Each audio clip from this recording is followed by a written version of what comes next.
Everybody, Bobby here again, and last week we did my top free TTRPGs, but this week we're going to do my top TTRPGs under $20. Now last week, obviously, they were all digital because nobody's going to just give you a book for free. I mean, there's free TTRPG day and everything, but those are samples and those got disqualified by our rules. Anyways, this week we're doing my top games under $20 for a physical book.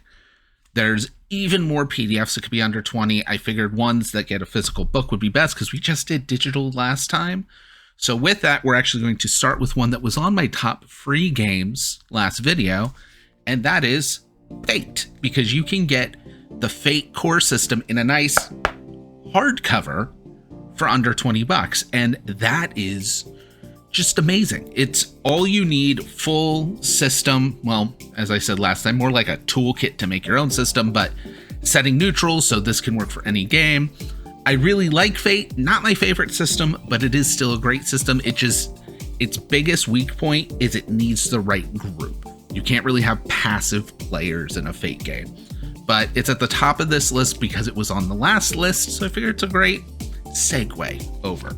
Next up is technically two books, because not only can you get Mall Kids for under $20, you can get Mall Kids and its expansion, More Malls, More Kids.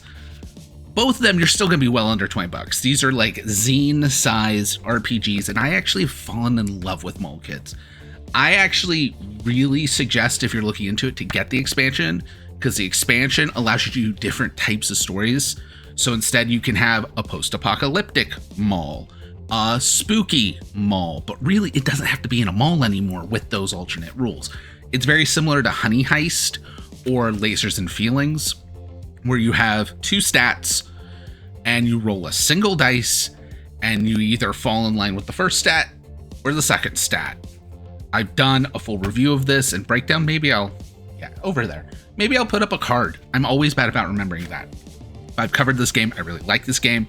I've done Halloween streams with this. I've done charity streams with this. It's really versatile, and I'm going to sing its praises. Now, carrying over from that, if you want something a little meatier, but you still want that teen drama, and for me, horror, Dark Places and Demigorgons is my absolute favorite OSR. I did say last time that basic fantasy is what I think of if I think OSR, and that's because that's also a very D&D-like game. Dark Places and Demigorgons, though, takes essentially the BX D&D rules, or very, very close to them, and turns it into a teen horror game in the 80s. And this thing has classes like the Metalhead that eventually unlocks the power of Dio as one of their abilities, and by late game, which in this late game's like level 5, but by late game can literally summon demons with the power of rock. While at the same time, you can be like a kid genius and make gadgets and do science experiments and stuff. The monster generator in this, I use for other games because it makes some of the weirdest, most messed up, freaky combinations of monsters for horror games. Tons of great prompts. There is a setting for this that it alludes to some in the book, but there's an entire setting book for a full small town in the 1980s you can do. This line actually has a whole bunch of books out by now. There's a specific book for vampires. There's a specific book for aliens. I believe there's one for werewolves. There's a cryptids manual. But this alone has a bunch of adventure hooks, a plenty full bestiary, including vampires and werewolves and stuff. They're just even more. So Dark Place and Demigorgons is another one of those. And I mean, it's survived this. This is Bloat Games. If you are a fan of this network, you know we've worked with Bloat Games before. I'm a big fan of Eric Bloat's work. I just suggest this all the time. Now, in spot number 4 is technically multiple games because I can't pick just one. And that is the Kids on Bikes games. I have physically Kids on Bikes and Kids on Brooms, and then digitally I have Teens in Space because it can get hard to get that book. But all of these are under $20 each. They all follow the same core rules, but some are a little different. Kids on Bikes is your classic, kind of assumes 80s Stranger Things type thing. Its big gimmick is there's one supernatural character that everyone has shared control over while everyone else is normal. Kids on Brooms, if you haven't been following the Dimension 20 game that recently wrapped, they ran Kids on Brooms. There's other online games that have done it. But this is Harry Potter without it being Harry Potter. And the big thing is it has a free-form magic system in it that works really well.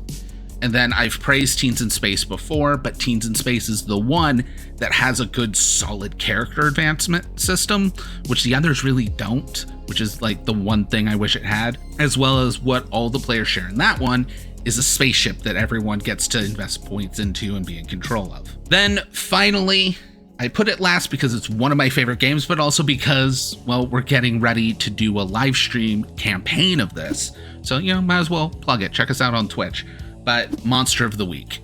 I love Monster of the Week. I'm hoping I can get where it doesn't green screen out the bottom of this book, but I'm just going to hold it backwards for the rest of this. Monster of the Week is a Powered by the Apocalypse game, and to me, it is the best Powered by the Apocalypse game because in Powered by the Apocalypse, what your attributes are change from game to game to add flavor and everything. But Monster of the Week, the attributes are charm, cool, sharp, tough, and weird. Weird is anytime you do something supernatural or extraordinary, because with the expansions and stuff, there's also weird science. Tough is whenever you have to be tough and handle damage. Sharp is how smart you are, how quick-witted you are. Cool is acting cool and keeping your cool, and charm is being charming.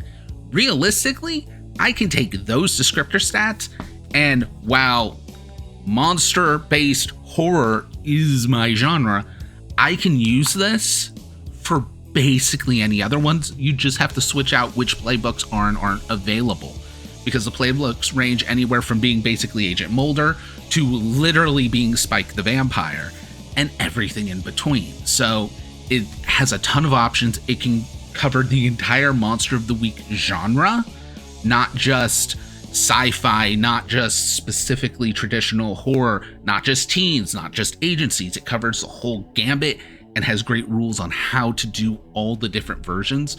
So that is my top game under 20 bucks, but that's been all of them. Anyways, another short video this week because, well, it's summer and I have to deal with kids that are home.